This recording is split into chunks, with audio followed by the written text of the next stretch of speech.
I'm sure you've been told, stand up straight, roll your shoulders back, don't slouch. You hear it everywhere in the world today, on the news, on TV, from your friends, from your family. Posture is a really hot topic, but the question still remains, why does posture really matter? Let's dive into it. So, structure and function are reciprocal, meaning that your posture governs how your physiology works, but also your physiology governs your posture. So let's look at structure first. So many of you have spent years putting postural or movement-related stress on your body's tissues. For example, sitting at a desk for 40 hours a week, slouched over like this.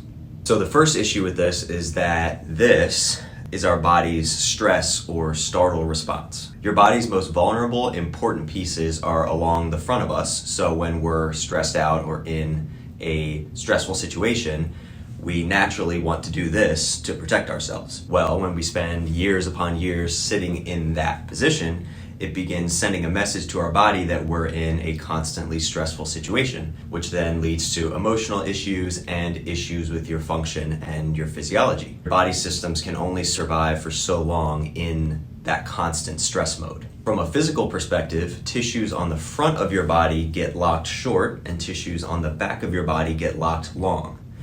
Either way, both these tissues are lacking proper glide and fluidity of movement among the different layers, which leads to lack of blood flow, poor cellular respiration, poor waste removal, and more. Also, these postural holding patterns inhibit movement when we go to walk, run, and move about our day. So if you want to see what I mean, try this quick test. So stand up tall, take a step back, and bounce off of the ball of your foot like this. Now slouch down into the typical desk jockey posture and try the same thing. Feel how much less bounce there is in those tissues. Now try again with the tall posture. Do you feel the difference? Now try one more time, but with a twist of the rib cage towards the opposite leg. Now I'm sure you really feel the bounce there. So what is this showing us? That without proper posture, we lack proper efficiency of movement and lack the elastic loading capability of our tissues, which predispose us to injury and pain. Now let's look at this same concept in walking.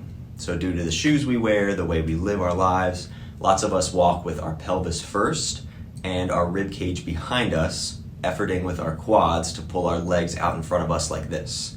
This is a really common walk you'll see in society. Whereas here is a more efficient walk. I'm walking with my rib cage first, what we call back chain dominant, using the bigger muscles of my glutes and hamstrings to propel me forward, taking advantage of that elastic recoil of my connective tissue.